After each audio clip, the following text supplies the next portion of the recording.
नाज़रीन आदाब, एक बार फिर से आप सभी का तहे दिल से खैर मकदम है।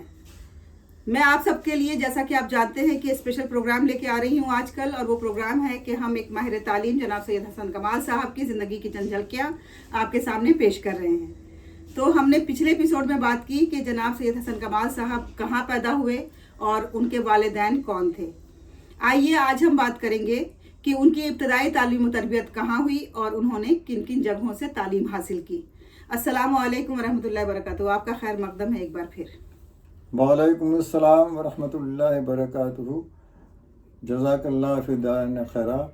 जी, आप हमारे नाज़रीन को बताएं कि आपकी इब्तदाई तालीम कहाँ हुई और आपने किन किन मदरसों या स्कूलों से तालीम हासिल की, और आपकी बचपन में तालीम की तरफ दिलचस्पी कितनी थी, रुझान किस तरफ था।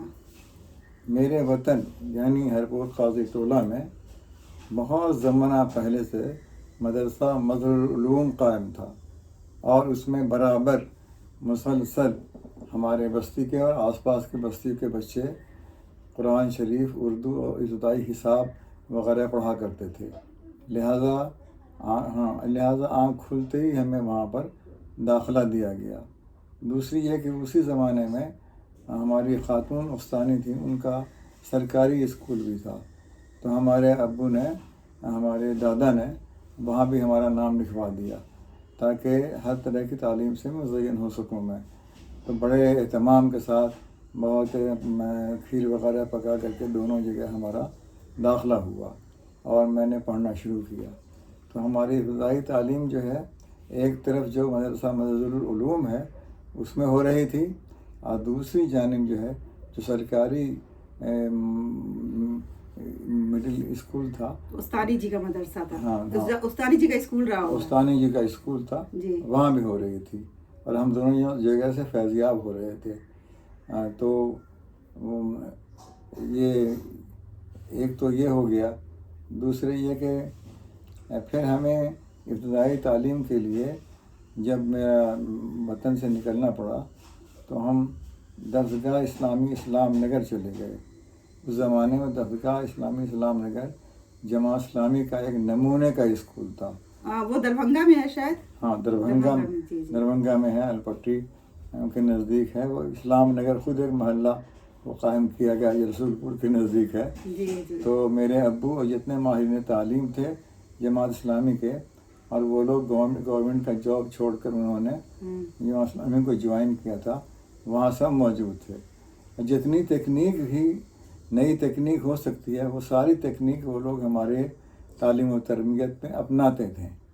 चुनांचे जो मॉडलिंग होती है, ज़मीन पर जोग्राफिया के नक्शे बनाना, उसमें दरिया, पहाड़ और वगैरह को, रेगिस्तान वगैरह को ज़ाहिर करना, फिर ये बागबानी में जो है जितनी इस्तिलाहें हैं ज्योमेट्री की, उनको मुसल्लस और मुरब्बा, इन सब चीज़ों को ज़ाहिर करना, ये सारी बातें अमलन वो हम लोगों को बताते थे।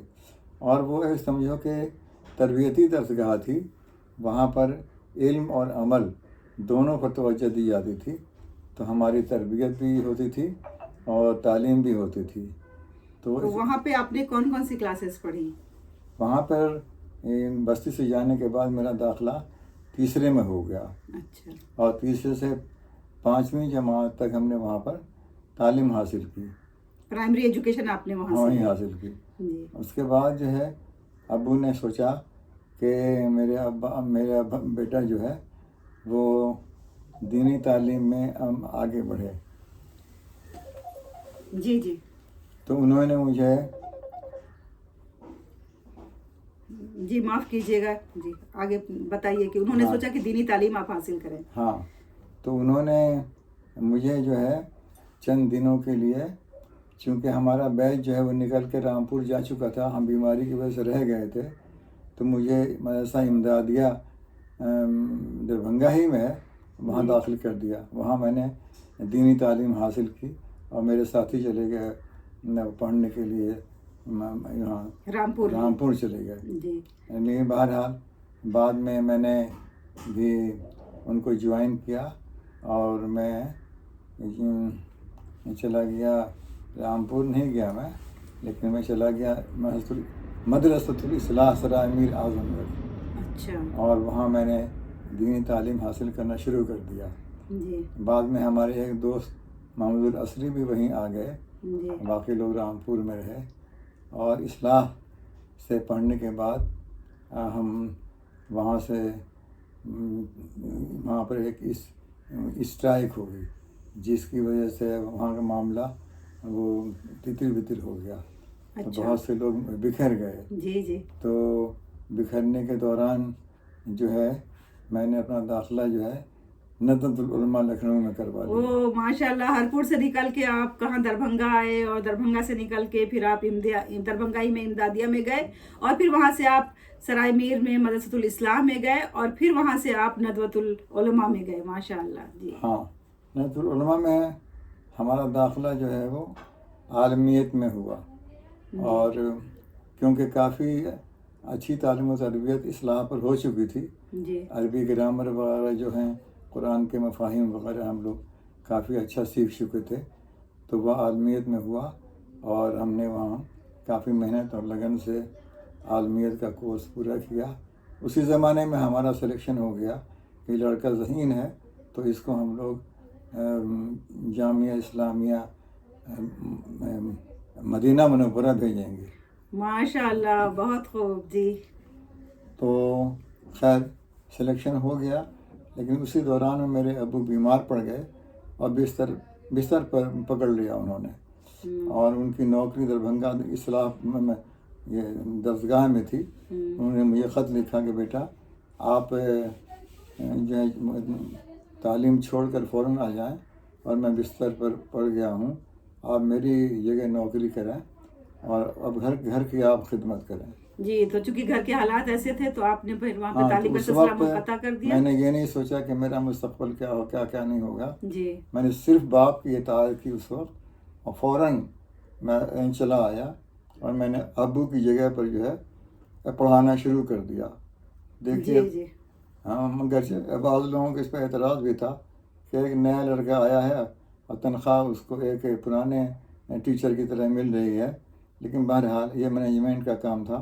انہوں نے مجھے ابو کی تنخواہ سے دینا شروع کیا اور ہم نے گھر کی خدمت شروع کی. جی بہت بہت شکریہ آپ کا کہ آپ نے اپنی ابتدائی تعلیم کے بارے میں بتایا. آپ نے یہ بھی بتایا کہ آپ نے مختلف جگہوں سے تعلیم حاصل کی. پہلے تو اپنے گاؤں میں، وہاں بھی 2 جگہ پہ، ایک تو مدرسہ کے اندر اور ایک سرکاری اسکول کے اندر آپ نے تعلیم حاصل کی. اس کے بعد پھر آپ دربھنگہ میں بھی آپ نے 2 اسکولوں سے استفادہ کیا. آپ نے دربھنگہ میں بھی درسگاہ اسلامی سے، جو کہ رسول پور میں ہے، اسلام نگر میں ہے، اور دوسرا مدرسہ امدادیہ سے.